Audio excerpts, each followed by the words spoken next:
ওকে, তো চ্যাপ্টার 8 যদি এটা মনে থাকে তাহলে আমরা কি করছিলাম, একটা সরল দোলকের ক্ষেত্রে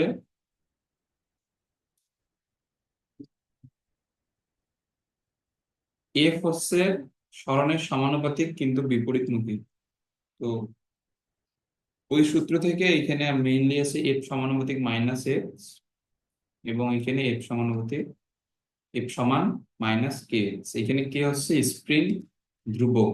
তাহলে স্প্রিং ধ্রুবকের যেটা একক, এটা মেইনলি আমাদের F is equal to K x সমীকরণ থেকে আসে। F is equal to K x সমীকরণ অনুযায়ী কে এর একক কি হয় বলতো?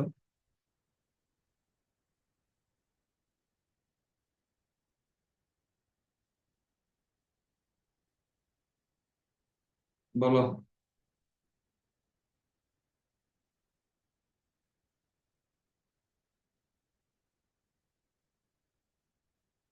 এইগুলো তো এখন তাড়াতাড়ি এগুলো পারা উচিত। Newton per metre. হ্যাঁ, এটা হবে আমাদের কে এর একক হচ্ছে নিউটন পার মিটার। ওকে, তাহলে আমরা যদি একটা স্প্রিং কে এক্স পরিমাণ সংকোচন করি অথবা প্রসারণ করি, তাহলে এই ক্ষেত্রে যেটা কাজ হবে এটা হচ্ছে ½ k x²। তো এফ হয়তো আমাদের প্রশ্নে এখানে বলে দিবে। এখন একটা স্প্রিং কে যদি, আচ্ছা দেখো, এই জায়গাতে আমাদের দুইটা বিষয় আছে। ধরো আমি যেগুলো স্প্রিং এইখানে আঁকছি, এগুলো স্প্রিং কিন্তু আমরা এখানে ধরে নিব যে এখানে ভূমির উপর রাখা আছে, অর্থাৎ আনুভূমিক ভাবে আছে। তো একটা স্প্রিং যদি আনুভূমিক ভাবে আমি যেভাবে আঁকছি এইভাবে রাখা হয়, তাহলে এই স্প্রিং এর উপর বল কি এমজি পরিমাণ কাজ করতেছে? মানে এখানে ভর এম দেওয়া, তাহলে বল কি m × g হবে?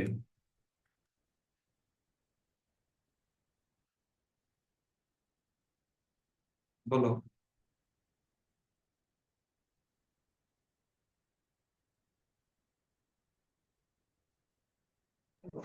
আরেকবার বলো। মানে আমরা নর্মালি যখন এই যে চ্যাপ্টার 8 যখন আমরা এখানে পড়ছিলাম, যে একটা বস্তুকে এখানে ধরো যে এম ভরের একটা বস্তুকে এখানে ঝুলাই দেওয়া আছে, বা আমরা যখন চ্যাপ্টার 7 পড়ছিলাম আর কি, এই গুণাঙ্কের ম্যাথ গুলো আমরা যখন পড়ছিলাম, যে একটা সুতার বা একটা ইস্পাতের তারে এখানে m কেজি একটা বস্তু এখানে ঝুলাই দেওয়া আছে। তাহলে আমাদের ইয়াং এর গুণাঙ্কের যে সূত্র ছিল F/A, L/L, অর্থাৎ পীড়ন ডিভাইড বাই বিকৃতি। তো আমরা এখানে বলটাকে আমরা এখানে কি ধরে নিতাম, m × g, মানে যে পরিমাণ ভর এখানে ঝুলানো হবে তার মানে m × g আর কি, অর্থাৎ এই এই পরিমাণ ভরের ওজন। তো এখন এই প্রশ্নে একটা ভর এইখানে আনুভূমিক ভাবে স্প্রিং এর সাথে লাগানো আছে। তো আমরা যদি এটার কাজের ম্যাথটা আমরা যদি করতে যাই, আমাদের কে এর মান লাগবে। কে এর মান আসবে F is equal to K x সমীকরণ থেকে। তাহলে তুমি যদি এখান থেকে কে এর মানটা পেতে যাও, তোমার এফ এর মান লাগবে। তো এখন এইখানে এফ কি হবে? এমজি হবে। মানে এই যে এই এইখানে যে ভরটা দেওয়া, এটা × g হবে নাকি কি হবে? না। আচ্ছা, এটা এই যে এই অবস্থায় রাখা অবস্থা, মানে এটা আনুভূমিক ভাবে রাখা অবস্থায় এইখানে কিন্তু কখনোই বল এমজি হবে না। এটা অবশ্যই মাথায় রাখতে হবে। কারণ একটা স্প্রিং কে তুমি এই অবস্থায় রেখে দিছো, এই যে আমি যেটা আঁকছি, তুমি একটা স্প্রিং কে এই অবস্থায় রেখে দিছো। একটা স্প্রিং কে মাটিতে রেখে তার সাথে একটা, ধরো যে ইট একটা লাগাই দিছো, তাহলে ওই স্প্রিংটা কি প্রসারিত হবে? ওই স্প্রিংটা কখনোই প্রসারিত হবে না। এই স্প্রিংটা কখন প্রসারিত হইতো? যদি এই স্প্রিংটাকে ঝুলাই দেওয়া হইতো। মানে একটা স্প্রিং এইভাবে আছে, তার সাথে আমরা যদি একটা ভর এইখানে যুক্ত করি, তখন এমজি পরিমাণ বল এখানে নিচের দিকে কাজ করবে এবং তখন এই স্প্রিংটা এই বলের প্রভাবে কিন্তু প্রসারিত হবে। মানে একটা স্প্রিং যদি এখানে আমাদের ঝুলানো অবস্থায় থাকে, সেই ক্ষেত্রে তার প্রান্তে যে ভরটা যুক্ত থাকবে, তখন ওই স্প্রিং এর উপরে ক্রিয়াশীল বল কিন্তু হবে এই ভরের সমপরিমাণ ওজন অর্থাৎ এমজি। কিন্তু আনুভূমিকভাবে রাখা অবস্থায় একটা স্প্রিং এর গায়ে যে ভরটা লাগানো থাকবে, ওইটা কিন্তু কখনো এই স্প্রিং এর উপর বল হিসেবে কাজ করবে না। এখানে ভর লাগানো আছে ঠিক আছে, বাট তারপরেও তুমি যদি স্প্রিংটাকে প্রসারিত করতে চাও, তাহলে তোমার হাতের মাধ্যমে এখানে একটা বল প্রয়োগ করতে হবে, মানে আমাদের হাতের মাধ্যমে টানতে হবে। এটা বুঝছো? হ্যাঁ। তাহলে এইটা অবশ্যই ম্যাথ করার সময় খেয়াল রাখতে হবে যে একটা স্প্রিং যদি আনুভূমিকভাবে থাকে, তার গায়ে যত কেজি ভর লাগানো থাকুক না কেন, ওইটা আমাদের কখনোই বলের হিসাবের মধ্যে আসবে না, কারণ ওই ভরের এখানে কোনো কাজ নাই। কিন্তু যদি স্প্রিংটা এইভাবে যদি আমাদের ঝুলানো অবস্থায় থাকতো, তখন কিন্তু এই ভরের সমপরিমাণ ওজন পুরোটাই স্প্রিং এর উপর কাজ করতো এবং ওইখান থেকে স্প্রিংটা প্রসারিত হইতো। এটা বুঝছো? হ্যাঁ, বুঝছি। ওকে। তো এখন এই স্প্রিং বা সুতার আমাদের অ্যাকচুয়ালি কাজ কি? এটার কাজ হচ্ছে, আচ্ছা দাঁড়াও এটা একটু দেখাই, এটা এখানে আছে কিনা।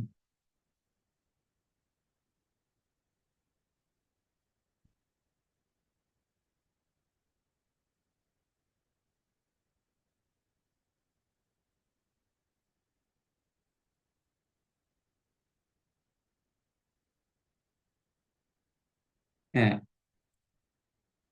যেটা এখানে দেখাইতে চাইলাম, আমরা তো নর্মালি মেলা থেকে একটা এরকম খেলনা উড়োজাহাজ অথবা খেলনা গাড়ি তো আমরা নিয়ে আসি। তো ওই খেলনা গাড়ির পিছনে কি থাকে?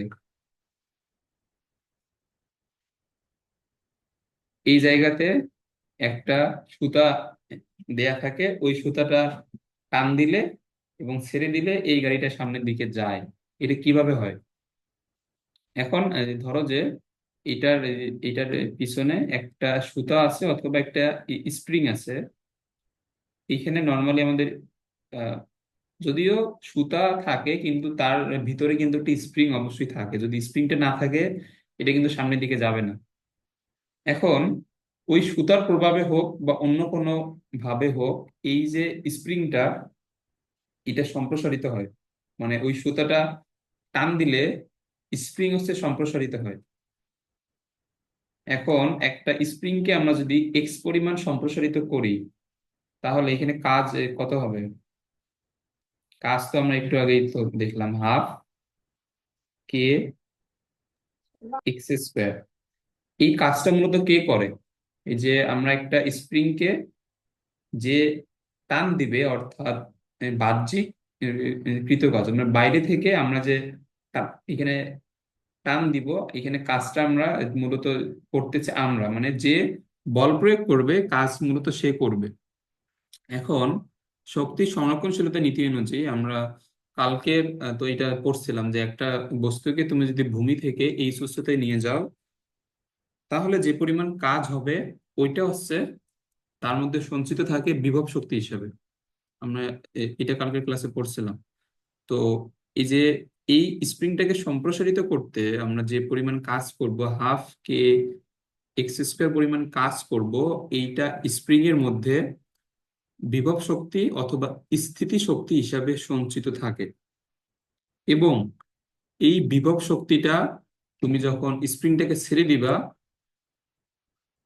তখন সেটা গতিশক্তিতে রূপান্তরিত হয় এবং ওই গতিশক্তির প্রভাবে এই গাড়িটা সামনের দিকে যায়। তাহলে এই পরিমাণ কাজ আমাদের গতিশক্তিতে রূপান্তরিত হবে।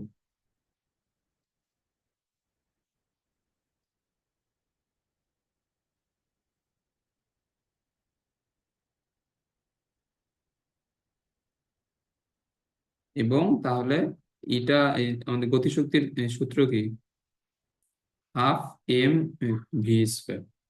তাহলে হাফ কে এক্স স্কোয়ার সমান হাফ এম ভি স্কোয়ার। তাহলে এই যে এই সূত্র থেকে আমরা এখানে ভি এর যে মানটা পাবো, এই বেগে একটা খেলনা গাড়ি, যেটার পিছনে একটা স্প্রিং লাগানো থাকে, এই বেগে সে সামনের দিকে যাবে, এটা বুঝছো? হ্যাঁ, তাহলে এই কনসেপ্ট গুলো কিন্তু অনেক জায়গায় লাগবে আর কি, মানে শুধুমাত্র যে এটা তা না, এর এর রিলেটেড অনেকগুলো ম্যাথ আমরা পাবো, যে যে এখানে আমাদের বিভব শক্তি গতি শক্তিতে রূপান্তরিত হচ্ছে, অথবা এই যে স্প্রিং এর কাজ আমাদের গতি শক্তিতে রূপান্তরিত হচ্ছে। তো এখান থেকে বেগ বের করতে বলবে।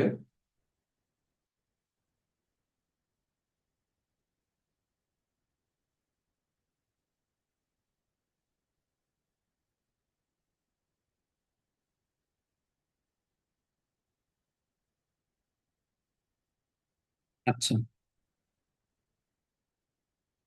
তাহলে তো এটা বুঝলাম।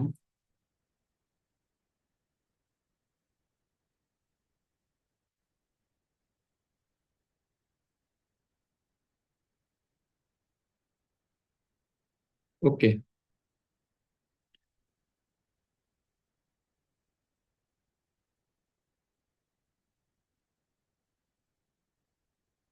এরপরে,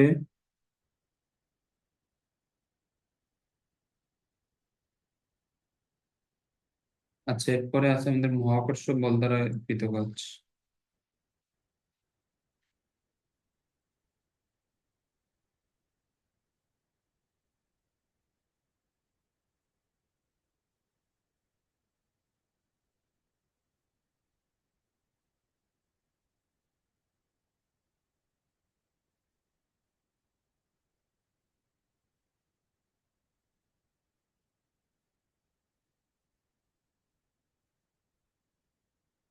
ওকে, এখন এখানে মহাকর্ষ বল দ্বারা কাজের ক্ষেত্রে,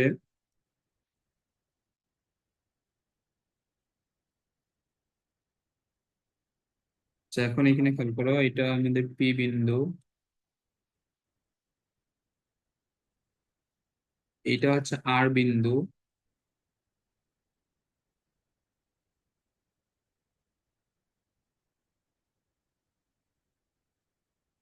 এরপরে এইখানে বাইরে হচ্ছে একটা বিন্দু কিউ। ওকে, তো একটা বস্তু আমাদের এই জায়গাতে আছে। আচ্ছা আমি এগুলা একটু এইখানে উম, ব্যাখ্যা করতেছি, এগুলো একটু এগুলো শুনুন। যে এখানে আমাদের এম ভরের একটা বস্তু পি বিন্দুতে আছে, এটার এটার ভর আছে এম কেজি। এখন এম ভরের একটা বস্তু পি বিন্দুতে আছে, তারপর পি বিন্দু থেকে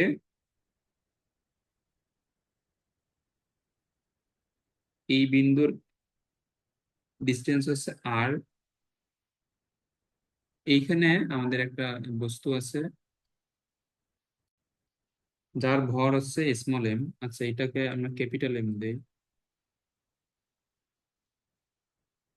এটা হচ্ছে ক্যাপিটাল এম, এটা হচ্ছে স্মল এম। তাহলে পি বিন্দু থেকে আর পরিমাণ এখানে দূরত্বে কিউ বিন্দুতে স্মল এম ভরের একটা বস্তু আছে। তাহলে পি বিন্দুর জন্য কিউ বিন্দুতে ক্রিয়াশীল মহাকর্ষ বল কত হবে?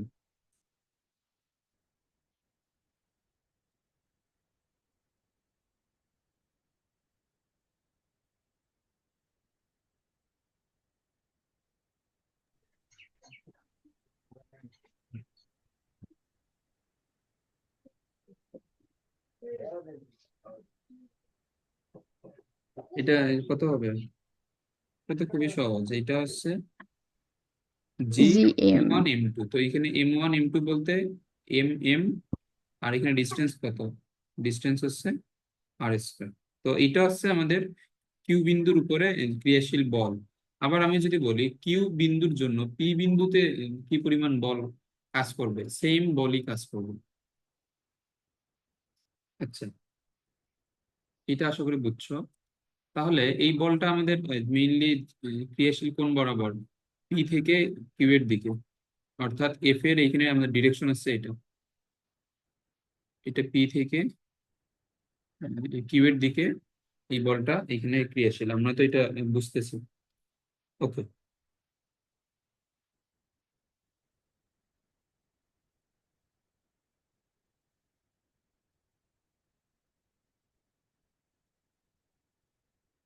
এখন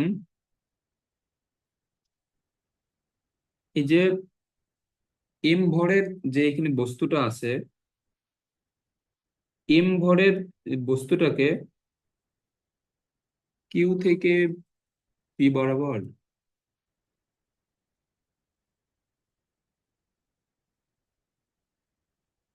আচ্ছা এটা তো, সরি, এইখানে তো আমি ভুল বললাম, এটা তো পি কিউ হবে না, কারণ এই এই বলগুলা কি, এই বলগুলো হচ্ছে আমাদের আকর্ষণ ধর্মী, এই যে মহাকর্ষ বল কিন্তু,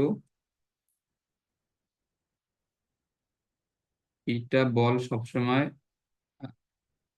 যদি এই বলটা আকর্ষণ ধর্মী হয় তাহলে এখানে আমাদের বলের এখানে ডিরেকশন কোন দিকে হবে, এটা হচ্ছে কিউ থেকে পি এর দিকে, অর্থাৎ এফ এর এখানে ডিরেকশন হবে কিউ থেকে পি এর দিকে।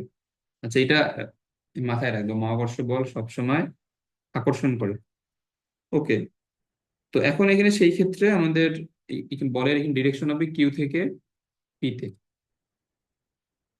তাহলে আমরা যদি এখন কিউ বিন্দুতে যে বস্তুটা আছে তাকে কিউ থেকে আর বিন্দুতে এখানে নিয়ে আসি, এই ডিস্টেন্সটুকু হচ্ছে খুবই ক্ষুদ্র একটা ডিস্টেন্স ডি আর। তাহলে এম বস্তুকে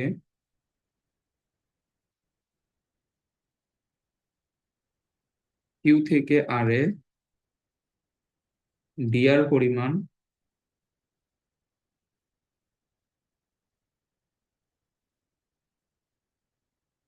সরাতে কাজ,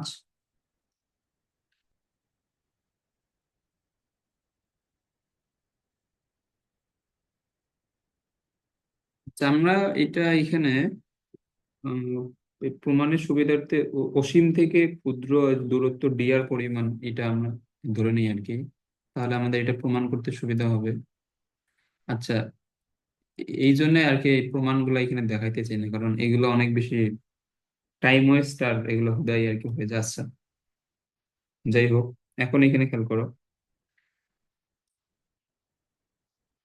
আমরা এটা প্রমাণের সুবিধার্থে আমরা এটা শুরুতে এখানে ধরে নিব যে এই বস্তুটাকে, এখন এটা শুরুতে ছিল একদম এই যে পি বস্তুর যে আকর্ষণ ক্ষেত্র সেটার বাইরে, অর্থাৎ এটা পি বস্তুর জন্য ইনফিনিটিতে আছে।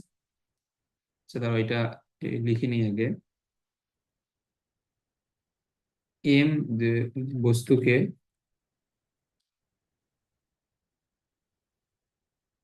অসীম থেকে আরে ডি পরিমাণ এখানে সরিয়ে আনতে কাজ হবে আমাদের ক্ষুদ্র কাজ। এখন আমরা দূরত্বটাকে যদি ক্ষুদ্র পরিমাণ ধরি ডি আর, তাহলে কাজও আমাদের ক্ষুদ্র পরিমাণই হবে, এটাকে আমরা লিখবো ডি ডাব্লিউ। ওকে, তাহলে এখন এখানে খেয়াল করি, এখানে আমাদের কাজ হবে এফ, এখানে বল হচ্ছে এফ, সরণ হচ্ছে ডি আর। আর এখন এখানে খেয়াল করো, এটা ছিল আমাদের শুরুতে ইনফিনিটিতে, এই যে এম ভরের এই বস্তুটা ছিল ইনফিনিটিতে, আমরা এটাকে সরিয়ে আর বিন্দুতে নিয়ে আসছি ডিআর পরিমাণ, তাহলে আমাদের মেইনলি সরণ হচ্ছে এই দিকে, এবং এই যে মহাকর্ষ বলটা কিউ বিন্দুর উপর পি কোন দিকে যে প্রয়োগ করতেছে আমরা তো একটু আগেই দেখলাম, এই বরাবর, অর্থাৎ কিউ থেকে পি বরাবর, তাহলে এই বস্তুটাকে আমরা যেদিকে সরিয়ে আনছি এবং বলের ডিরেকশনটা সেম, এটা বুঝছো? হ্যাঁ, বুঝছি। তাহলে এটা হবে কস 0 ডিগ্রি। আচ্ছা,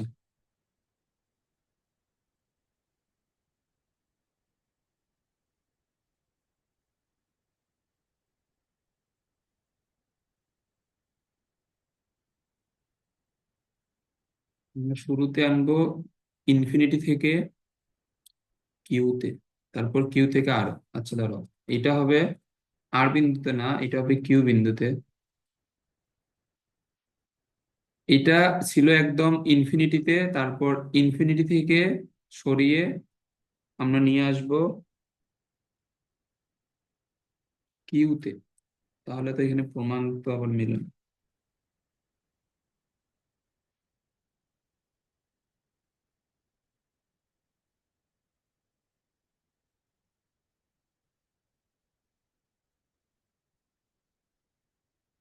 আচ্ছা ডি আর, এইখানে আমাদের ইন্টিগ্রেশন হচ্ছে ডি আর, অর্থাৎ আর এর সাপেক্ষে।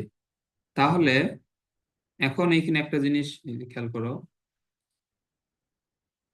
এই যে এম ভরের যেটা বস্তু, এটা আমাদের শুরুতে ছিল পি বিন্দুর জন্য ইনফিনিটিতে, এবং এটা কিউ বিন্দুতে নিয়ে আসার পরে এটা পি বিন্দু থেকে কত দূরত্বে চলে আসছে, স্মল আর পরিমাণ ডিস্টেন্স এটা চলে আসছে। তাহলে এখানে ইন্টিগ্রেশন কার সাপেক্ষে? ডি আর বলতে আর এর সাপেক্ষে। তাহলে আমাদের লিমিট কার লিখতে হবে ইন্টিগ্রেশনের নিয়ম অনুযায়ী? এখানে দৈর্ঘ্যের লিমিট লিখতে হবে, মানে সরি, দূরত্বের লিমিট লিখতে হবে আর কি। তো এখানে লিমিট, এখানে প্রথমে ছিল ইনফিনিটিতে, এখন আসছে আর এ। এটা বুঝছো? হ্যাঁ। তাহলে ইনফিনিটি, এইখানে আর, এফ বলতে G M M by R square, R cos zero, এটা হচ্ছে ডি আর। তো এখন এইখানে জি এম এম এখানে সবগুলোই এখানে ধ্রুবক, এটা ইনফিনিটি, এইটা আর। আর এইখানে আমাদের বাকি থাকে 1/r²। 1/r² মানে কি? আর এর পাওয়ার -2, এইখানে ডি আর। তাহলে এইখানে জি এম এম, এখন এটাকে ইন্টিগ্রেশন করলে কত হবে? -1/r। এটা আশা করি এখন বুঝবা, কারণ এটা কি হবে, আর এখানে এর পাওয়ার হবে -2 +1, অর্থাৎ আর এর পাওয়ার -1, আবার নিচে হবে -1। তাহলে এই যে নিচের মাইনাসটা সামনে আসবে, আর এইখানে এর পাওয়ার -1 বলতে 1/r। তাহলে এখন আমরা যদি এখানে লিমিট বসাই, তাহলে একবার বসবে -1/r এর জায়গায় একবার বসবে আর মাইনাস -1/∞। মানে একবার আমাদের আপার লিমিট, একবার লোয়ার লিমিট, আমরা তো এগুলা করছি। 1/∞, এটা কত? এটা হচ্ছে জিরো। যে কোনো কিছুকে ইনফিনিটি দ্বারা ভাগ করলে জিরো, আমরা এটা জানি। তাহলে এটা হবে জি এম এম /r। এইটুকু বুঝছো? বুঝছি। ওকে।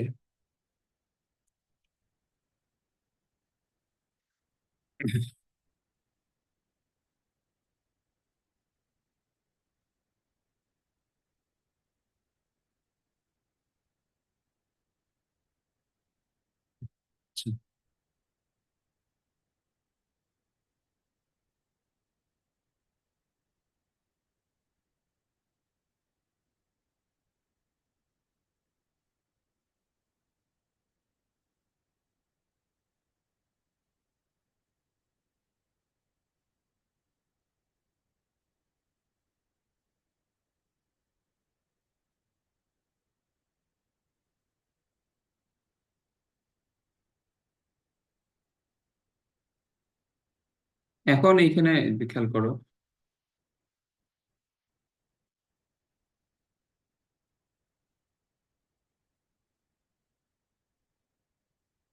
ডি আর, তাহলে ডি আর আমরা যদি এখানে আর বিন্দুর ক্ষেত্রে বিবেচনা করি,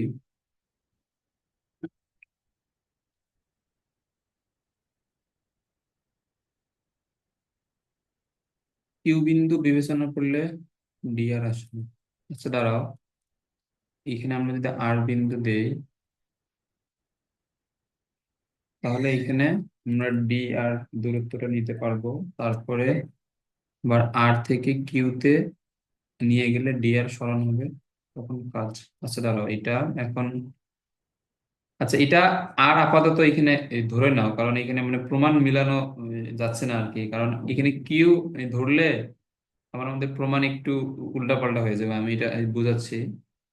দাঁড়াও, এখন এইখানে আর এ আমরা আহ, নিয়ে আসছি শুরুতে, আমি যেটা বলছিলাম কিউতে নিয়ে আসছি, আচ্ছা ওইটা আপাতত বাদ দাও, আমরা এখানে আর এ নিয়ে আসছি, তাহলে আমাদের সরণ হচ্ছে ডি আর। তো এই সরণটা আমরা এখানে লিখছি, তো এখন এখানে ডি আর লিখতে গেলে এখানে বিন্দুটা আর ই নিতে হবে আর কি, কারণ আমরা এখানে কিউ লিখলে ডি আর পরিমাণ সরণটা আমরা এখানে নিতে পারবো না আর কি। আচ্ছা, এরপরে আমরা যদি আর থেকে কিউতে নিয়ে যাই, এখন আমরা আর থেকে যদি কিউতে নিয়ে যাই, আর থেকে কিউতে নিতে এখানে সরণ কত, ডি আর। ওকে, তো এখন আর থেকে কিউতে নিতে কাজ কত হবে এখানে মেইনলি, ডি ডাব্লিউ এফ, সরণ হচ্ছে ডি আর। এখন তুমি এটা বলো, আর থেকে যদি কিউতে নিয়ে যাই তাহলে আমাদের সরণের এখানে ডিরেকশনটা হবে আর থেকে কিউ বরাবর, কিন্তু এই যে এই বস্তুর উপর মহাকর্ষ বল কিউ থেকে পি এর দিকে ক্রিয়াশীল, তাহলে আমরা যদি একটা বস্তুকে আর থেকে কিউতে নিয়ে যাই ডি আর পরিমাণ সরণ ঘটায়, তাহলে সরণের দিক এবং মহাকর্ষ বলের দিক কিন্তু পরস্পর বিপরীত হবে। এটা বুঝছো? হ্যাঁ, বুঝছি। আচ্ছা, তাহলে এটা হচ্ছে কজ 180, কজ 180 মান হচ্ছে -1, তাহলে এটা হয় মাইনাস এফ ডি আর। ওকে,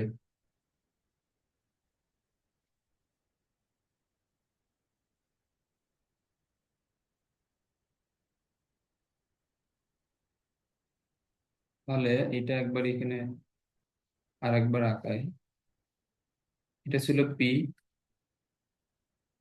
এটা ছিল আর, এটা ছিল কিউ, এইখানে ছিল আমাদের ইনফিনিটি।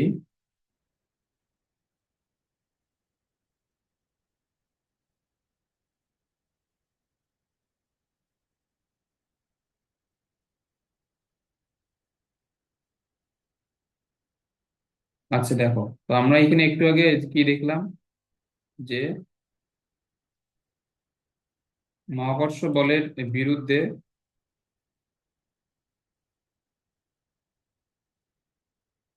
ডিআর পরিমাণ সরাতে কাজ এই যে এখানে কতটুকু ছিল, -এফ ডি আর। এটা তো আমরা দেখলাম, এই যে আমরা যদি এখানে এই মহাকর্ষ বল যেদিকে ক্রিয়াশীল তার উল্টো দিকে আমরা যদি ডি আর পরিমাণ সরণ এখানে ঘটাইতে চাই, তাহলে আমাদের কাজ হবে -এফ ডি আর। ওকে,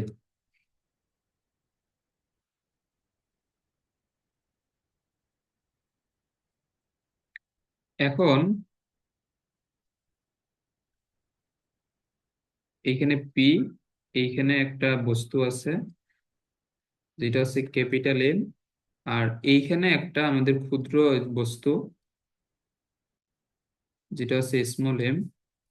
এইটা আমরা এখানে ধরে নিলাম যে এটা আমাদের শুরুতে এই বস্তুটা থেকে স্মল আর এ পরিমাণ ডিস্টেন্সে আছে, এবং এটাকে আমরা সরায় এমন একটা পজিশনে নিয়ে আসলাম যেটা আমাদের পরবর্তী ডিস্টেন্স হচ্ছে আর বি। তাহলে ডিআর পরিমাণ সরণ এইখানে ঘটাইতে যদি কাজ হয়, মানে মহাকর্ষ বলের বিরুদ্ধে, তো আমরা তো এইখানে মহাকর্ষ বলের বিরুদ্ধেই সরণ এই যে ঘটাইছি, এটার প্রাথমিক দূরত্ব ছিল আর এ এবং পরবর্তী দূরত্ব হচ্ছে আর বি, এবং সরণটা এখানে মহাকর্ষ বলের বিরুদ্ধে, কারণ মহাকর্ষ বলটা আমাদের ক্রিয়াশীল হচ্ছে এই বরাবর। ওকে, তাহলে এখন আর এ থেকে আর বি তে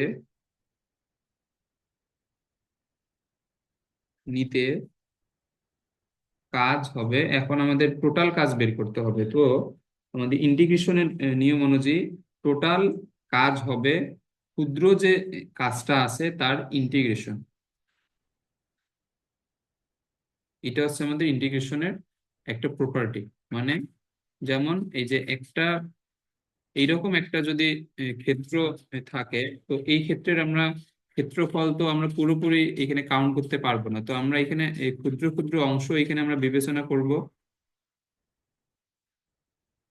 এই পরিমাণ ক্ষুদ্র ক্ষুদ্র অংশের আমরা এখানে ক্ষেত্রফল বের করতে পারবো। তো এইভাবে এ, এখানে প্রতিটা জায়গায় খুবই ক্ষুদ্র ক্ষুদ্র অংশের ক্ষেত্রফল বের করে সেগুলোকে যোগ করলে অথবা ইন্টিগ্রেশন করলে আমরা পুরো ক্ষেত্রের ক্ষেত্রফলটা এখানে পেয়ে যাব। তো সিমিলারলি এইটা হচ্ছে আমাদের ক্ষুদ্র একটা কাজ DW, এইটাকে ইন্টিগ্রেশন করলে আমাদের টোটাল কাজটা এখানে পাওয়া যাবে। এখন তো এখন এখানে লিমিট হবে উম, এখানে কত, RA থেকে RB।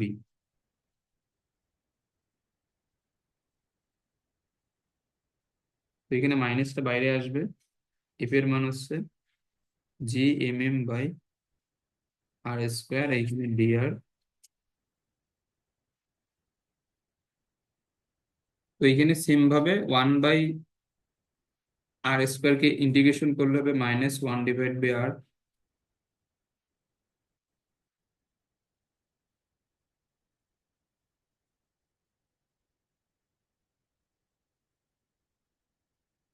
তাহলে এখন এখানে খেয়াল করো, এইখানে আমাদের প্রথমে বসবে RB।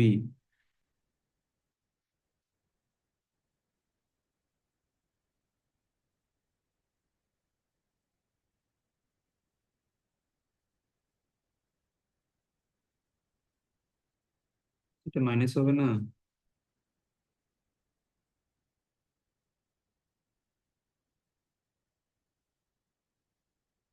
মাইনাস তো হবে। আচ্ছা, তাহলে এখানে বসবে -1/RB, এরপরে মাইনাসে মাইনাসে হবে +1/RA।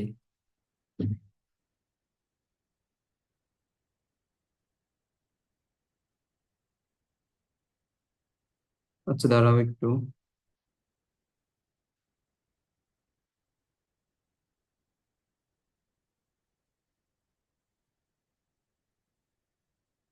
এই মাইনাস বাইরে যাবে, এরপর GMM আসলো 1/R², অর্থাৎ R−2, -2 প্লাস একটা মাইনাস তো আসবেই। আচ্ছা, তাহলে আমাদের এখানে কাজের সূত্র আছে এইটা, এটা বুঝছো? তো এখন এইখানে এই সূত্রটা ডিরেক্ট লিখে দিলেও হইতো, বাট এখন আমরা যদি এখানে মাইনাস দ্বারা গুণ করি, 1/RB হবে প্লাস, এটা হয়ে যাবে মাইনাস। তো এইটাই আর কি, এত কষ্ট করে নিয়ে আসলাম, যেটা কোনো দরকার ছিল না যদিও। আচ্ছা, তারপরে এটা বুঝছো? তো তোমার হ্যাঁ। জাস্ট এই ফাইনাল সূত্রটা মনে রাখলেই হবে, এবং এর কোনো ম্যাথ এইচএসসি তে আসবে না, এটা জাস্ট MCQ তে এটা মাঝে মাঝে আসে যে আমাদের সূত্র কোনটা হবে, জাস্ট ওই জন্য আর কি। ওকে, তো এখন আমাদের কাজ রিলেটেড সবকিছু মোটামুটি শেষ, আর অন্য কোনো বল দ্বারা কাজ আপাতত নাই আমাদের সিলেবাসে। আচ্ছা, তো এখন আমরা কয়েকটা ম্যাথ করি। তো এখন আমরা যেগুলা ম্যাথ করব আজকে, এগুলা মেইনলি আমাদের গতিশক্তি এবং স্থিতিশক্তির ম্যাথ। আর আমরা এখন যেগুলা বল দ্বারা কাজ করলাম, অভিকর্ষ বল দ্বারা কাজ, মহাকর্ষ বল দ্বারা কাজ এবং স্প্রিং এর প্রসারণ দ্বারা কাজ, এইখানে শুধুমাত্র স্প্রিং এর প্রসারণ দ্বারা কাজটাই শুধুমাত্র আর কি আসে, আর বাকিগুলা এক্সামে এত বেশি আসবে না।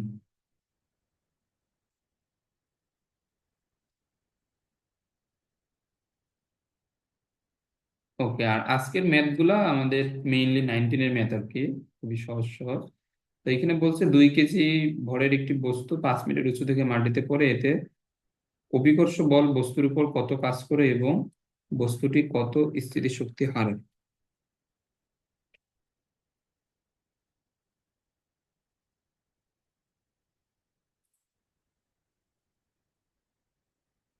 আচ্ছা, এখন এইখানে খেয়াল করো, এখন আমাদের এখানে কিছু কনসেপ্ট জানতে হবে। এটা একটু মনোযোগ দিয়ে এখানে শুনো। একটা বস্তু এই জায়গাতে আছে, এটা হচ্ছে আমাদের 8 মিটার উঁচু। তো একটা উঁচু জায়গায় একটা বস্তু স্থির অবস্থায় থাকাকালীন তার বেগ হচ্ছে 0। মানে 8 মিটার উচ্চতায় সে যখন স্থির অবস্থায় থাকবে তার বেগ হচ্ছে 0।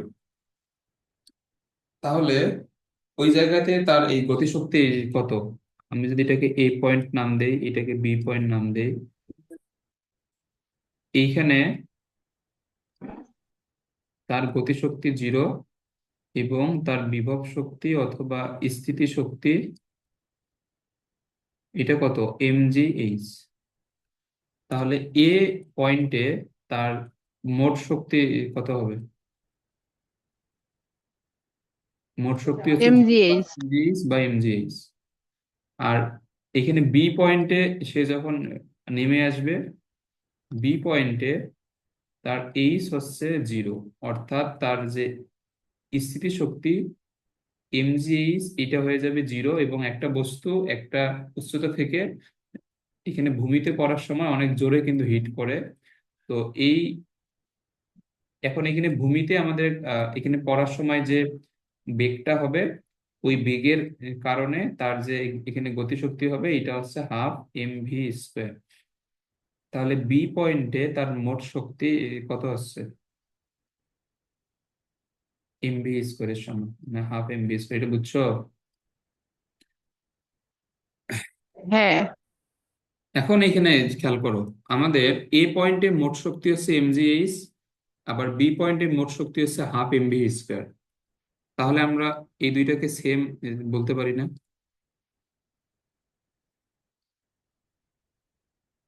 এটা বুঝছো?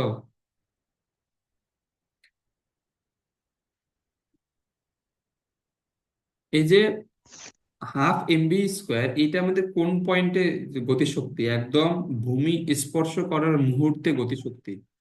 আর mgh কোন পয়েন্টে? এটা বিভব শক্তি, একদম সর্বোচ্চ উচ্চতায় বিভব শক্তি। অর্থাৎ সর্বোচ্চ উচ্চতায় বিভব শক্তি ভূমি স্পর্শ করার সময় গতিশক্তির সমান। এটা বুঝছো? হ্যাঁ বুঝছি। ওকে। তো এখন এইখানে যে আমাদের প্রশ্নটা করছে যে 5 মিটার উঁচু থেকে মাটিতে পড়ার সময় সে কত স্থিতিশক্তি হারায়।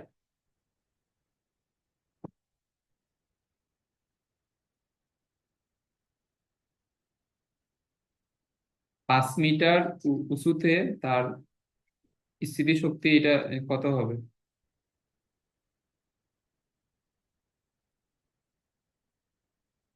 এটা হবে mgh, অর্থাৎ 9.8 পাস, অর্থাৎ এটা হচ্ছে 98 জুল। আর সে যখন মাটিতে পড়বে তখন তার তখন তার বিভব শক্তি কত? 0। তাহলে সে কি পরিমাণ বিভব শক্তি সে হারাবে? সে কিন্তু বিভব শক্তি হারাবে, 98 জুল বিভব শক্তি সে কিন্তু হারাবে। এটা বুঝছো? বুঝছি।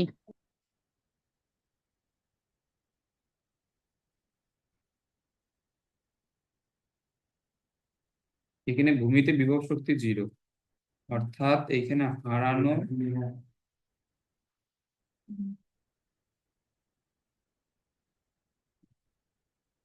স্থিতিশক্তি হচ্ছে 98 জুল।